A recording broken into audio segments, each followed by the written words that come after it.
कभी सोचा है कि जब आप किसी डॉक्टर के पास इलाज के लिए जाते हैं तो उनकी टेबल पर रखी डिग्री और दीवार पर टंगी लाइसेंस की फ्रेम देखकर आप बेफिक्र हो जाते होंगे, लेकिन अगर वो लाइसेंस फर्जी निकले या उसकी वैधता यानी वैलिडिटी ही खत्म हो चुकी हो, तब क्या ये महज लापरवाही है या मरीज की जान से खुला खिलवाड़? उत्तराखंड में कुछ ऐसा ही अजब हाल सामने आया है। नमस्कार, आप देख रहे हैं राइश शुमारी, आपके साथ में हूं भुवन शर्मा। दरअसल दैनिक अखबार हिंदुस्तान उसकी वेबसाइट है, उस पर एक खबर प्रमुखता से छपी। खबर का शीर्षक उत्तराखंड में अजब हाल, 2500 डॉक्टर बिना लाइसेंस के कर रहे इलाज। अब इस खबर के जैसे ही हम तह तक गए, इसको डिटेल में पढ़ा तो जो जानकारी मिली वो चौंकाने वाली थी। दरअसल जो 2500 से ज्यादा डॉक्टर बिना लाइसेंस के इलाज कर रहे हैं, इन्हें नोटिस भी मिला है, मगर एक्शन शायद कागजों से बाहर निकल ही नहीं पाए। दोस्तों, देहरादून से हरिद्वार, हल्द्वानी से नैनीताल, राज्य के तमाम निजी अस्पताल और क्लिनिक, कई जगह डॉक्टरों की बड़ी बड़ी तख्तियां लगी रहती, लेकिन उन तख्तियों के पीछे छिपा है एक डरावना सच। ये हम नहीं कह रहे हैं, ये इस वेबसाइट पर जो खबर छपी है उसमें जो रिपोर्ट का जिक्र किया उसके हवाले से ये जानकारी सामने आई, और जो आंकड़े आए हैं बहुत चौंकाने वाले हैं। ध्यान से सुनिएगा इस पूरी वीडियो को।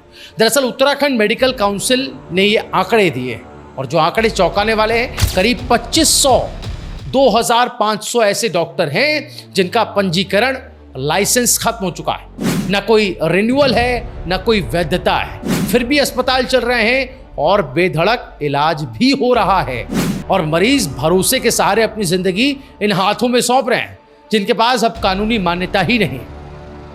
दोस्तों, काउंसिल ने इन डॉक्टरों को एक दो बार नहीं, कई बार नोटिस जारी किए, नामों की लिस्ट तैयार की, रजिस्ट्री के जरिए चिट्ठियां भेजी, मगर डॉक्टरों के कानों पर जू तक नहीं रही।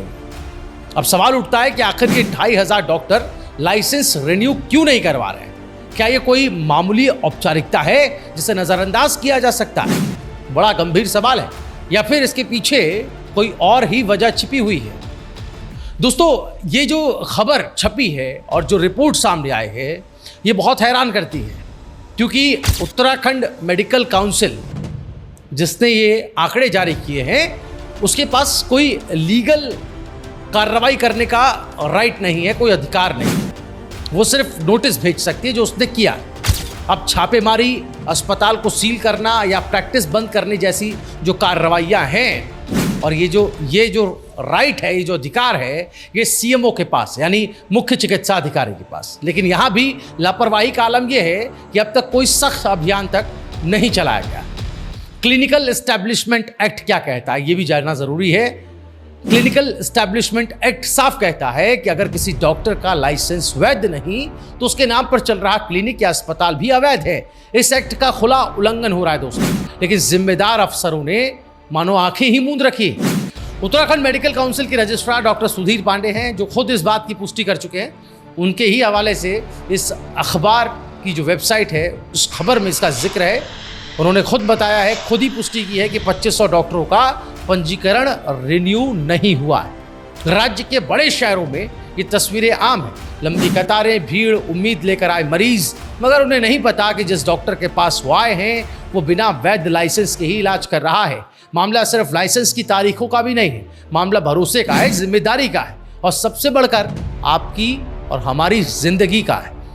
अब सवाल, कुछ मौजूद सवाल हैं जो यहाँ खड़े होते हैं। क्या लाइसेंस रिन्यू ना होने के बावजूद इलाज करना अपराध नहीं है? क्या इतनी बड़ी तादाद में डॉक्टरों की लापरवाही पर सिर्फ नोटिस से काम चल जाएगा?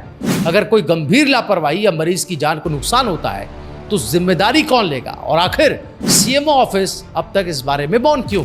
ये सवाल आज हर उस मरीज को पूछना चाहिए जो डॉक्टर पर भरोसा कर अपना इलाज शुरू करता है, क्योंकि इलाज से पहले भरोसा जरूरी है, और भरोसे से पहले कानून का पालन। ये सिर्फ 2500 डॉक्टरों की बात नहीं है, ये उन हजारों मरीजों की भी कहानी है जो हर दिन अपनी जिंदगी उन हाथों में सौंप रहे हैं जिन हाथों के पास कानूनन अब इलाज करने का हक नहीं। क्या उत्तराखंड का स्वास्थ्य महकमा जागेगा? क्या छापेमारी होगी, या फिर ये 2500 डॉक्टर लाइसेंस खत्म होने के बाद भी इसी तरह इलाज करते रहेंगे और मरीजों की जान सिस्टम की लापरवाही के भरोसे चलती रहेगी? इस बारे में आपकी राय क्या है? क्या नोटिस देना काफी है, या वक्त आ गया है कि इस खिलवाड़ पर कोई सख्त कार्रवाई हो? अपनी राय, अपना जवाब हमें कमेंट कर ज़रूर बताएं। इस वीडियो को ज़्यादा से ज़्यादा शेयर करें। उत्तराखंड से जुड़ी तमाम बड़ी और अहम खबरों के लिए हमारे चैनल को अभी सब्सक्राइब करें।